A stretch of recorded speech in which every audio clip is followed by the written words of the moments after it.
amekuwa pamoja nami, amenibariki, amenitenda mema katika jina la Yesu.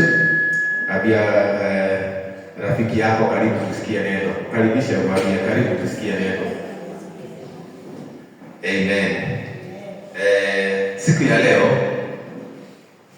nataka kukamilisha ujumbe ambao tumekuwa naye wa kuelewa biashara ya mbinguni, na nataka niwakumbushe ya kwamba tuliona ya kwamba kazi iliyo kuu katika ufalme wa Mungu tulisoma katika Mathayo 28.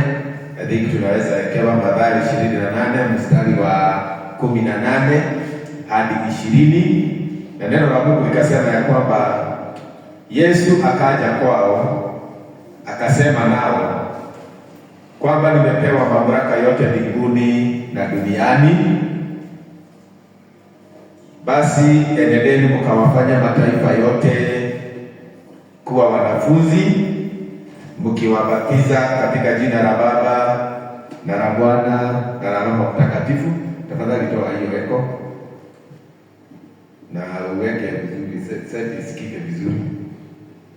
Katika mstari wa 20 unasema na kuwafundisha kuyashika yote niliyowaamuru ninyi, na tazama, mimi niko pamoja nanyi siku zote hata ukamilifu wa dahari. Bwana asifiwe. Amen.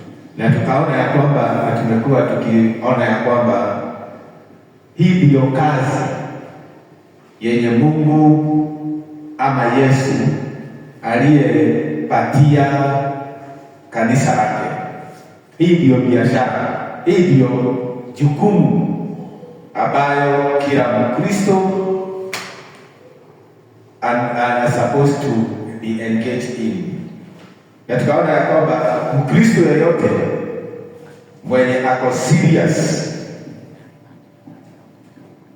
kuhusu Mungu wake lazima awe na matazamio ya kufanya vile Mungu wake anapenda. Nakumbuka tukiandika watu watatu, sijui kama umekuwa ukiwaombea, sijui kama umekuwa ukiwaalika katika ibada, sijui kama umekuwa ukiwatembelea, ama uliandika tu just for the sake of it. Lakini winning souls for God, ama kuwafanya watu wawe mataifa, kufanya mataifa wawe wanafunzi wa Yesu, hiyo ndio lengo, hiyo ndio kazi ambayo Bwana aliita kanisa. Na neno la Mungu tumesoma katika mstari wa 19 ukasema, basi enendeni mkawafanye mataifa yote kuwa wanafunzi. Endeni mkawafanye kuwa wanafunzi. Na tunajua ya kwamba huwezi peana kenye huna. What you don't have you cannot give. For example, mtu akija kwako akuombe 200 na hiyo ni ukweli hauna, huwezi mpatia. Hivyo huwezi mfanya mtu awe what you are not. Kama wewe sio mwanafunzi wa Yesu, huwezi fanya wengine wawe wanafunzi wa Yesu.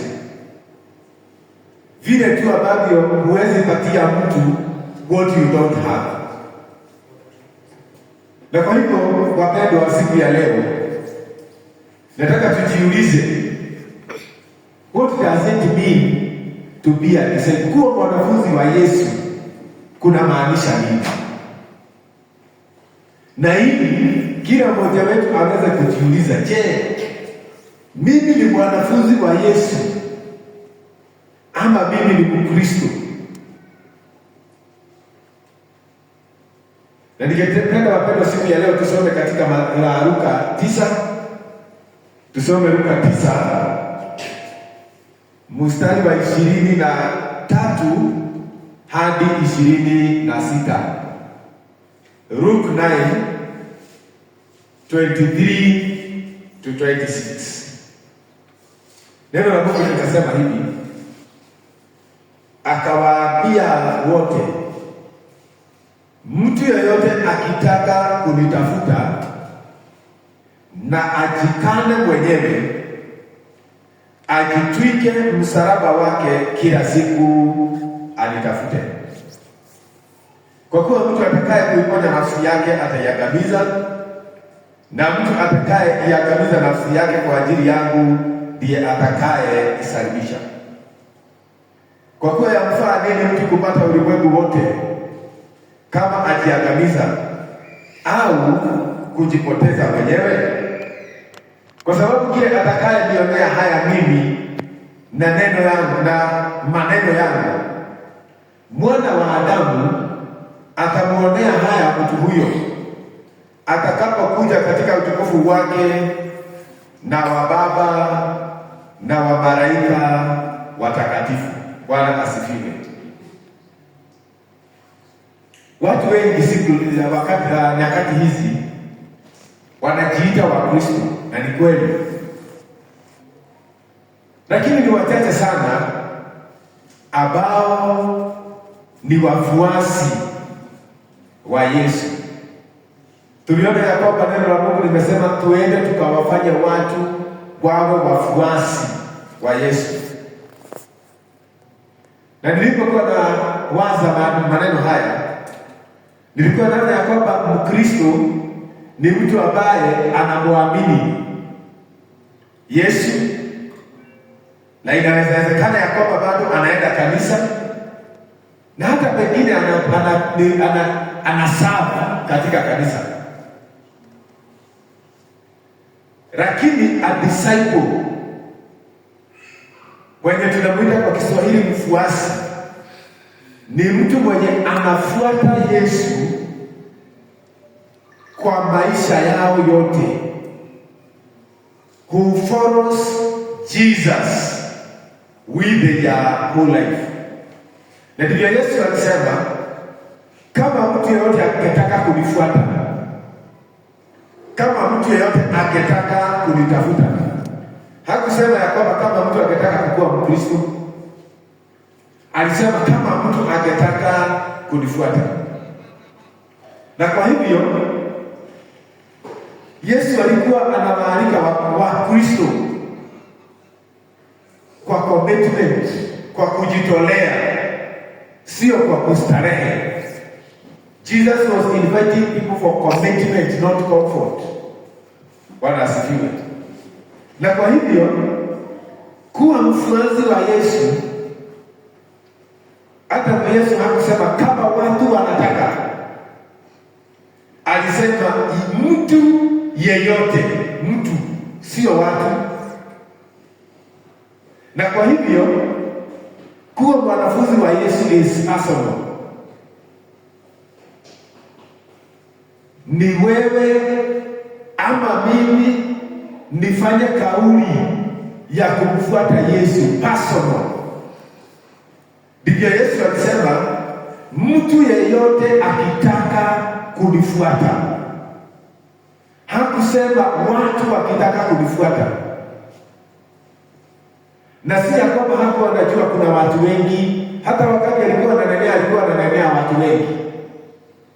Lakini anapoongea kuhusu kumfuata, aliongea kuhusu mtu. Sasa swali yenye tunaweza kujiuliza asubuhi ya leo ni je, unataka kumfuata Yesu? Ama wewe uko comfortable na kuwa Mkristo na kustarehe kwa kuwa Mkristo? Hilo ndilo jambo la kwanza. Mtu, it's personal. Mungu ama Yesu anaita mtu. Amekuita wewe, ameniita mimi. Swali ni je, wewe kama mtu, wewe kama mama, wewe kama mzee, wewe kama Jerry, wewe kama Joroge, wewe kama Nana, wewe individual, unataka kumfuata Yesu because it is personal. Jambo la pili akasema, na ajikane mwenyewe. deny yourself. Na kujikana huko, neno hili lilitumiwa pia kuonyesha jinsi Petro alivyofanya Yesu wakati alimkana. It is the same word that is used. Kwa hivyo wakati Mungu anasema na ujikane na ajikane mwenyewe, anasema jinsi Petro alivyofanya. Unakumbuka wakati Yesu alishikwa na Petro akamfuata nyuma, alifika mahali akaulizwa, na wewe je, unajua huyo wewe nilikuwa na huyo mtu? Petro akasema hapana, mimi simjui, hata simsiriapia maneno ya huyo mtu, mimi simjui. Watu wakamwambia, na wewe unakaa Myahudi, wewe unakaa kama uko kwa Biblia. Akasema hapana. Jinsi alivyomkana kwa nguvu, hivyo ndivyo Yesu alisema mtu yeyote ambaye anataka kunifuata ajikane mwenyewe. Bwana asifiwe. Amen. Hivyo ni kumaanisha ya kwamba kama unataka kufuata Yesu, unaweka interest zako kando, ufuate interest ama mambo ambaye mwenye unataka kufuata anataka. Nilivyokuwa nafikiria mambo haya ya kujikana, nilikumbuka kabla ya tuoane na mke wangu, yeye alikuwa anavaa kitambaa kama Mama Nyambura wa Kenya. Alikuwa anakaa hivyo. Akiwa msichana alikuwa anakaa hivyo. That was her way of dressing. Kuvaa kitambaa, nguo ya mikunjo. I hope umeelewa hiyo maneno sasa. Na wakati tulipokubaliana tutaoana, na mimi nikawa interest zangu sio kwa sababu niko na shida na kitambaa, lakini sikuwa naipenda, sikuwa nataka hivyo. Kwa hivyo wakati tulikokuwa tunaongea, mimi nikamwambia hivi, nikamwambia mimi naonanga kama nikipenda mke wangu akae hivi na akae hivi. Na hata marafiki zake wenye walikuwa wanamjua wakati huo tukikutana huwa hawamjui sahihi. Na yeye anawaambia, unakumbuka unajua msichana mwenye alikuwa anavaa nini? Kitambaa. Hiyo interest yake ya kuvaa kitambaa na nguo mrefu ya mikunjo na nini aliacha ili aweze kunifuata. Kwa hivyo akakana, na alikuwa na nguo nyingi. Hata wakati tuliona nilimuuliza, juu sikuziona hizo nguo kwangu, kwenye tulienda kuishi sikuziona, nikamuuliza kwani zile nguo zilienda wapi? Akaniambia nilipeana.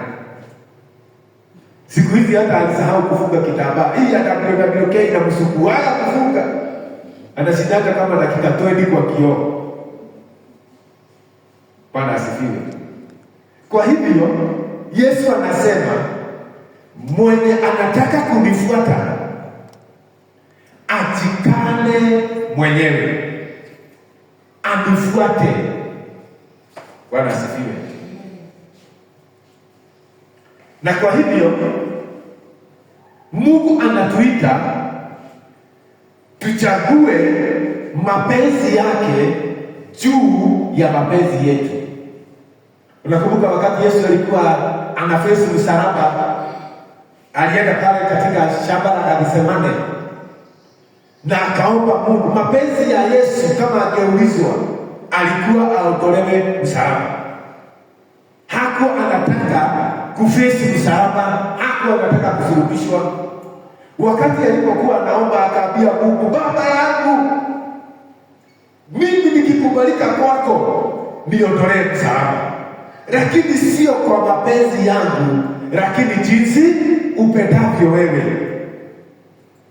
Kwa hivyo kumfuata Yesu ni kuwa na mawazo na matazamio kama hayo, that you are going to put your desires kando ili uweze kumfuata kwenye alikuita. Bwana asifiwe. Ndivyo Yesu aliambia Mungu, wacha mapenzi yako yatendeke. Kumbuka Mariamu alipokutwa na malaika, akaambiwa utabeba mimba ya Roho Mtakatifu na mtoto utakayezaa ni Yesu, ataitwa Yesu. Lakini huyu msichana alikuwa tayari amepata mchumba, na wakati si wakati, hata wakati huu wasichana tulio nao hapa, akipata mchumba hawezi taka kucheza na kijana mwingine, mambo isiharibike, ili ule urafiki usipotee. Kwa hivyo lazima ajichunge, lazima ahakikishe ya kwamba hafanyi mambo ambayo inaweza fanya kijana amkatae. Na hata Mariamu alijua ya kwamba Yosefu hawezi kubali kuoa msichana mwenye amepata mimba na mtu mwingine. Lakini huyo msichana aliambia malaika, na iwe kwangu jinsi utakavyo wewe. Hiyo ndiyo kumfuata Yesu. Akamwambia hapana, ngoja kwanza niolewe. Nikiingia kwa hiyo nyumba usiku huo ama baada ya siku 2 unipatie hiyo mimba yenye unasema. Huyu mzee hatajua si yake. Kwa hivyo nitaendelea kuishi kwake akifikiria ni yeye amezaa huyu mtoto. Lakini Mariamu hakusema hivyo. Aliweka interest zake na desire zake kando, akafuata interest na desire za Mungu. Bwana asifiwe. Kwa hivyo we are called, kama unataka kuwa mfuasi wa Yesu, kama unataka kuwa mwanafunzi wa Yesu, kama unataka kumfuata Yesu, lazima uweke your personal desires kando ili uweze kumfuata. Tunaitwa pia jambo lingine, tunaitwa ili tuweze kuingiana na ufalme wa Mungu. Ukisoma katika Romans, Warumi 14 mstari wa 17, inasema ya kwamba ufalme wa Mungu sio wa kula tu na kunywa. We are not called for comfort. Hatujaitwa tuwe wa Kristo tukue comfortable. Romans hiyo tumesoma, ukienda usome 14 mstari wa 17, unasema ya kwamba the kingdom of God is not about eating and drinking. Hatujaitwa kustarehe, hapana. Hatujaitwa kukula tu na kunywa, hapana. Tumeitwa kufanya mapenzi ya Mungu. Bwana asifiwe. Tunaitwa kuwa watu kama mabodyguards. Nilipokuwa nafikiria jambo hili, nilikuwa nafikiria kuhusu hawa watu ambao wanalinda wakubwa. Sijui kama ushawaona hawa watu, sijui kama unapenda kuangalia hizo video vile wanachomoka kwa gari. Huwa hawagoji gari isimame. Mtu tu mwenye anagoja gari isimame ni rais. Wengine wanachomokana gari ikienda, kwa sababu kazi yao sio interest zao, ni kuhakikisha ya kwamba rais ama mwenye wanalinda. Hata kwa kanisa siku hizi tunaona hivyo. Kuna wakati mmoja tuliona video nyingine, tulikuwa hapa na mke wangu tukiangalia mahubiri, tulikuwa tunaangalia sana. Tukaona watu wamesimama kwa ibada, kuna watu walio wamesimama hapa, wengine hapa, wengine kwa mlango, wengine kwa mlango hivi. Akaniuliza, watu wanafanya nini? Nikamwambia hao ni bodyguards za huyo mchungaji. Huyo mtu amekuja kwa kanisa, kama sababu nitakaa for 2 hours, atakuwa amesimama hapo ameangalia hivyo, kuhakikisha ya kwamba mdosi wake ako safe. Bwana asifiwe. Hivyo ndivyo Mungu anatuita tufuate interest zake, tuhakikishe ya kwamba ufalme wake unaendelea vizuri. Bwana asifiwe. Jambo lingine ambalo tumesoma katika mstari huo, inasema ya kwamba na ajitwike msalaba wake kila siku. Ajitwike msalaba kila siku. Na msalaba inaonyesha sacrifice, inaonyesha kujitolea, inaonyesha uchungu ambao Yesu alipitia. Yesu hakufa kwa msalaba kwa sababu yake, alikufa kwa msalaba kwa sababu yako na yangu. Na kwa hivyo wakati anasema na ajitwike msalaba, na sio wakati mwingine na mwingine, sio ajitwike msalaba siku moja kwa wiki, ni ajitwike msalaba wake kila siku. Bwana asifiwe. Jambo la nne ambalo tukasoma hapo, Yesu anasema na anifuate, na anifuate, anifuate, sio aniamini. Na afanye nini? Anifuate. Anifuate.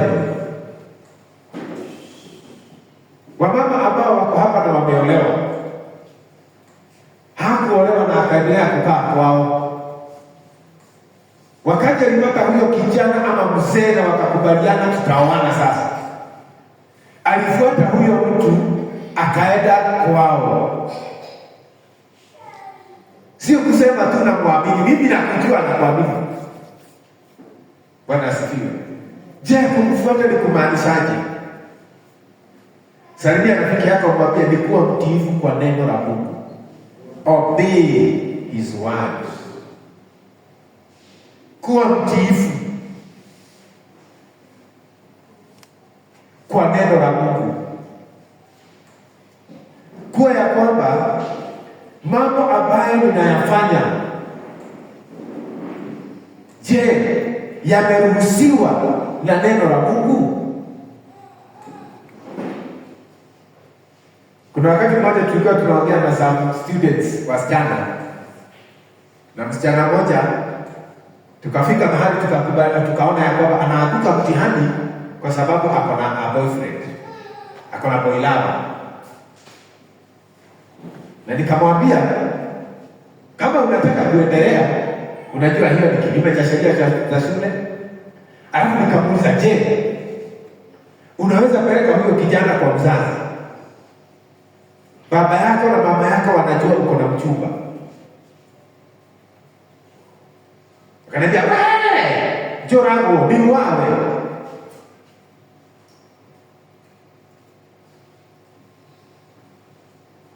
Bwana asifiwe.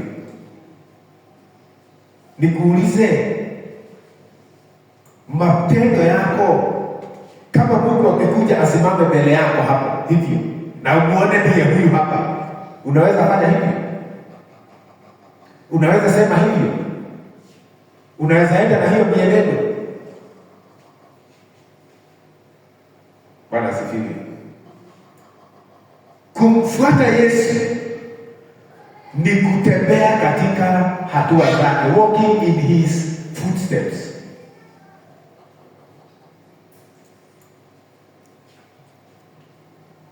Bwana asifiwe. Unajua katika John 10:27 inasema, my sheep hears my voice and they follow me. Kondoo wangu wanasikia sauti yangu na wananifuata. Bwana asifiwe. Ni kuishi jinsi Yesu alivyoishi. Wakati alitukanwa, yeye hakujibu. Yeye hakujilipishia kisasi. Yeye alikuwa anaulizwa, anasema, je, anaitwa na wazazi wake, anasema, kwani hamjui I'm supposed to be in my father's house? Anaongeleshwa na watu wengine, anawaambia, hapana, mimi sijakuja kufanya mapenzi yangu, nimekuja kufanya mapenzi ya aliyenituma. Hiyo ndio kuwa mwanafunzi wa Yesu. Being obedient to his word. Living the way he lived. Walking in his footsteps. Hearing his voice and following him. On Sunday tulisikia ya kwamba, the other Sunday tulisikia ya kwamba, what makes mtu asitumwe na Mungu? Tukasoma kuhusu moyo wa mawe, wa nini na nini, hizo mambo yote Yesu alifunza. Tukasikia ya kwamba jambo moja ni ya kwamba watu ambao wanakaa kama roho zao ni kama kando ya njia, ama shamba lililojaa mawe ni kwa sababu wanasikia neno la Bwana hawalifuati.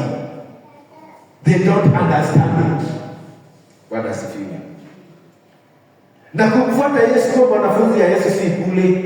Salimia rafiki yako umwambie sio bure. Bwana asifiwe.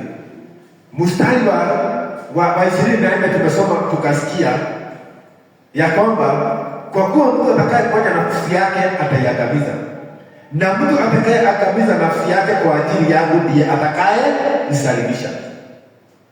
Kwa ulimwengu ama kwa macho ya watu unaweza onekana kama una ruhusa, unaweza onekana kama wewe ni mjinga, kama huelewi kwa kumfuata Yesu, lakini you are actually gaining. Hiyo ni faida kubwa, kwa sababu Yesu anasema ya kwamba atakayeonekana kana kwamba ametupa nafsi yake kwa sababu yake, huyo ndiye anayeokoa hiyo nafsi. Huyo ndiye anayeokoa hayo maisha. Bwana asifiwe. Kuna wakati tulikuwa tumeitwa pale kwa our headquarters, hata Baba Helen alikuwa. Na kuna mzee mmoja alipatiwa nafasi ya kutusaidia hapo. Na huyo mzee alinishangaza sana. Tulikuwa sisi tunaomba tupesa kidogo ya kupledge.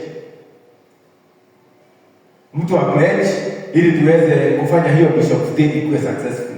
Kwa sababu kuna chakula, kuna tent, kuna nini, kuna hiyo tu gharama, kwa sababu kanisa ndio imeomba pesa ya kufanya Bishop Day. Na tumetafuta wageni wengine huko nje. Sasa huyo mzee ni kiongozi wa meni katika kanisa letu moja. Alikuwa amekuja kwa huo mkutano. Na kwa listi yetu ya guest, hakuna mshirika wetu tumeweka hapo. Tulikuwa tumesema washirika watoe what is supposed to be given in their churches. Alafu sisi wenye tulikuwa hapo kwa committee tukapledge hivi kidogo ili tuweze kupikia wenye watakuja. Ili tuweze kutafuta maybe instrument na mambo kama haya. Just mambo ya kufanya mkutano uwe sawa. Sasa mimi kwa sababu ndio secretary wa huyo mpango. Sasa mtu alikuwa anachukua mkono anataka kupledge tuhoro ni kubwa, naenda kwake ananiambia niandike kili. Naenda kwa mwingine ananiambia niandike kili 5, mwingine kili wapi, mwingine ni hapo fulani hivyo. Nilipoenda kwa huyo mzee, juu alikuwa amechukua mkono. Nikaenda nikamuuliza nikuandike gani, akaniambia hapana, niandike kwa wageni wa heshima. Mimi sitaki kutoa auto kunatoa hapa. Bwana asifiwe. Sasa mimi nilipoangalia huyo mzee alinishangaza sana. Kwa sababu hata guest wenye tunaita ni sisi tunaenda kuwatafuta na kuwabembeleza. Wakuwe guest wetu kwa Bishop Day. Lakini huyo mzee aliniambia hapana, mimi siandike hapa unaandika wengine, niandike kwa orodha ya wageni waheshimiwa. Sasa hiyo umesikia kwa wageni waheshimiwa, Kitikia pengine atakuja, akina Faida, akina nani, akina Mendo, hao watu wote wa siasa, watu wenye wako na pesa. Yeye akasema niandike hapo kwa hapo. Bwana asifiwe. Wewe unafikiria aje? Wageni wengine mtu akitakiwa kuwa mgeni kwa kanisa, labda tuende hapo kwake tunyenyekee, tumuombe. Na sometimes hata akukeresha kwa sababu umeniambia haraka sana, hiyo date iko karibu sana. Huyo mzee alisikia mimi nitakuwa mgeni wa heshima katika mkutano huo. Bwana asifiwe. Na kwa sababu tuliongea na yeye, akaniambia mimi najua kuinvest kwa Mungu. Najua kwa hii hall hii, hata alisema hapo mbele. Akasema kwa hii hall hakuwezi kosa over 400,000 sana. Wakati nakuja nakuta kuna jengwa na mimi nachangia hapo. Bwana asifiwe. Na mimi ni mshuhuda hata kanisa lao, kwa sababu ninalijua na nimeenda. Kama kuna mahali tulienda kujionea choo, toilet, tulienda kwa hiyo kanisa kujionea choo. Bwana asifiwe. Salimia mwingine kwa sababu pia mzako mwambie choo. Tulienda kuona huko. Bwana asifiwe. Unajua kanisa yenye iko na urino yenye iko na maji automatic ni yeye inakiosha. Tuliona huko. Hawa wazee wamefanya kazi. Bwana asifiwe. Yeye aliniambia mimi nataka kuwa mkristo wa Yesu. Kwa hivyo Yesu alifunza katika huu mstari wa 27 akasema, mwenye anataka kuokoa nafsi yake, mwenye anataka kukaa kwa comfort zone, mwenye hataki kunitumikia, hataki kunifuata, atapoteza hiyo nafsi yake. Lakini mwenye atapoteza hiyo nafsi yake kwa sababu yangu, aonekane kama hajijali, aonekane kama kazi yake tu ni kufikiria mambo ya kanisa na ufalme wa Mungu, aonekane kama kazi yake ni kujipeana tu kwa ufalme wa Mungu, ni kama hana lingine la kufanya, huyo ataokoa ufalme wake, ataokoa nafsi yake, atajiokoa yeye mwenyewe. Na kwa hivyo Yesu alifunza hivi akasema hivi, okoa nafsi yako uipoteze. Bwana asifiwe. Ukae kama unataka kuokoa nafsi yako uipoteze, ama upeane nafsi yako kwa kumtumikia Mungu uiokoe. Bwana asifiwe. Akapeana mstari wa 25 kama mfano, akauliza, kwa kuwa yamfaa nini mtu kuupata ulimwengu wote kama akiangamiza na kujipoteza yeye mwenyewe? Bwana asifiwe. Yesu alikuwa anasema success without him is a loss.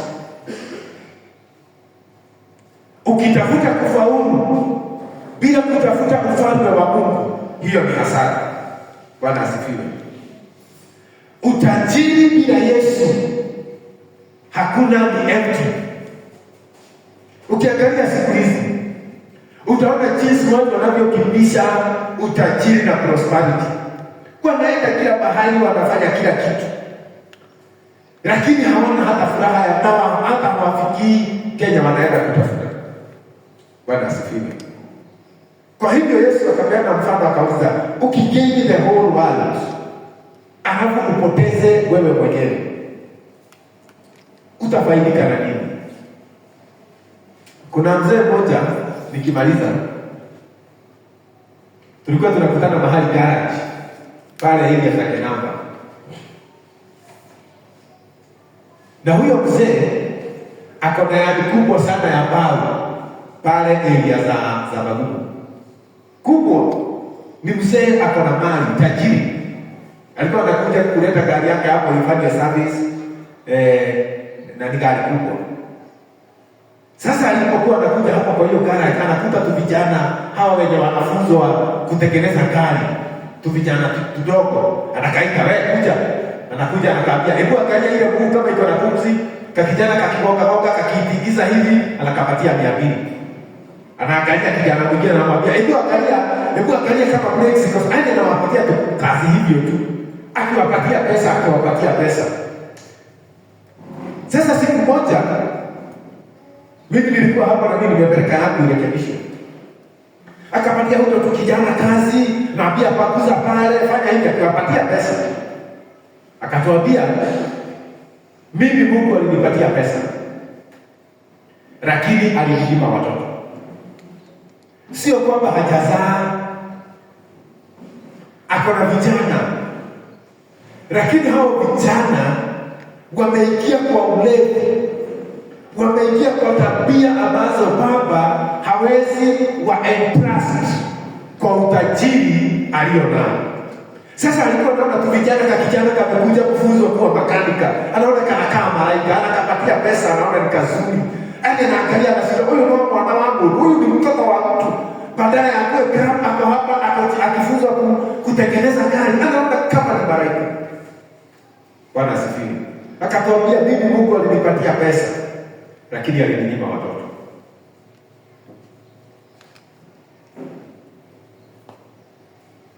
Wapendwa, utajiri bila Yesu is a loss. You will not get satisfied. Hutafurahi kwa moyo wako, hautatosheleka bila Yesu.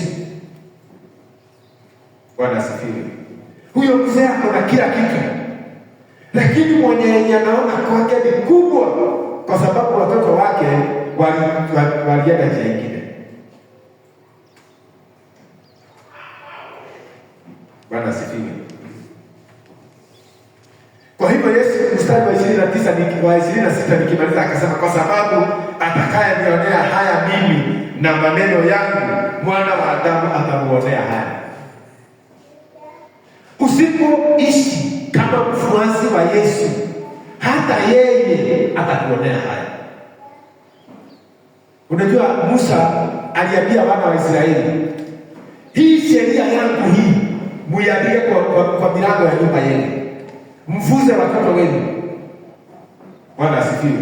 Hata wakikuwa katika ndani ya Yordani, Mungu aliwaambia pembeni mawe, mkienda nayo pande ile itakuwa ya kuwakumbusha na njia ya kufunza watoto wenu jinsi nilivyowaokoa. Bwana asifiwe. Je, wewe huwa unatangaza Yesu kwako nyumbani ama unamuonea haya? Kazini unamtangaza Yesu ama unamuonea haya? Kwa hao marafiki yako unatangaza Yesu ama unamuonea haya? Usipofunza watoto wako mambo ya ufalme, hata Mungu akitaka kuwatumia atawatoa wapi na wewe huku wapeleka kanisani? Bwana asifiwe. Sinaona kama saa hii shule imefungwa, unaona nyumbani haiwezi watu hivyo. Ndio anamshika uketipo hapo. Huyo kijana ndiye kufuri. Huyo msichana ndiye wa kuangalia nyumba. Sinaona hivyo. Mshika uketipo hapo, kana utipo. Uketipo hapo baba iko getigero nako. Nanya uga kila kile kimusigero iko getigero. Zitaachwa nani?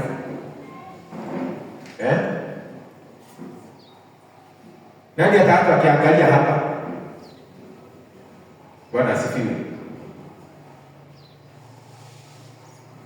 Na hata Waswahili wanasema asiyofunzwa na mamaye hufunzwa na nini? Usipomfunza njia za Mungu, kuna watu huko wa kumfunza. Kwa nini ukubali yeye achague kama atakuja kanisa ama hatakuja na ni mtoto wako? Kwa nini ukubali yeye achague kanisa yenye ataenda na ni mtoto wako? Hapo anajua ni wewe unalipia fees, ni wewe unapatia chakula, ni wewe unapatia nguo. Huko kwenye anaenda, ayushwa huwa anaenda. Jambo la pili, unajua Kenya wanafunzwa huko? Jambo la tatu, kwa nini wewe uendi huko na mtoto wako anaenda? Lazima tuanze kumtangaza Yesu kwa nyumba zetu pale. Lazima tumtangaze Yesu kwa marafiki zetu. Lazima tumtangaze Yesu kwa watu ambao wanatujua. Hao ndio Yesu ametuambia tuende tukawafanye wanafunzi wake. Kwa sababu wewe Muislamu utamtoa wapi na hujui? Marafiki zangu utawahubiria wapi na hujui? Watoto wako utawatoa wapi na hujui? Lakini you are supposed to preach to your children first. Bwana asifiwe. Kuna mama mmoja alikuwa kila mwezi lazima angeleta tithe. Kijana yake alikuwa Nairobi. Alikuwa mama yake alikuwa anamwambia ondo mirege sijike unyaiko. Mwezi kikaribia kuisha anamwambia tuma tithe tukatwara usitoka. Alikuwa lazima ahakikishe ya kwamba huyo kijana kazi yake anafanya fungu la 10 linatolewa. Alikuwa anamfuata mpaka huko. Alikuwa mpaka na namba ya pasta wa huko. Kama hautatangaza Yesu kwako, nani akuja atangaze? Kama hautatangazia Yesu watoto wako, nani akuja watangazie? Na ndipo Yesu anasema, ukinionea haya, na mimi nitakuonea haya. Hata wakati kufika mbinguni, nitakuonea haya.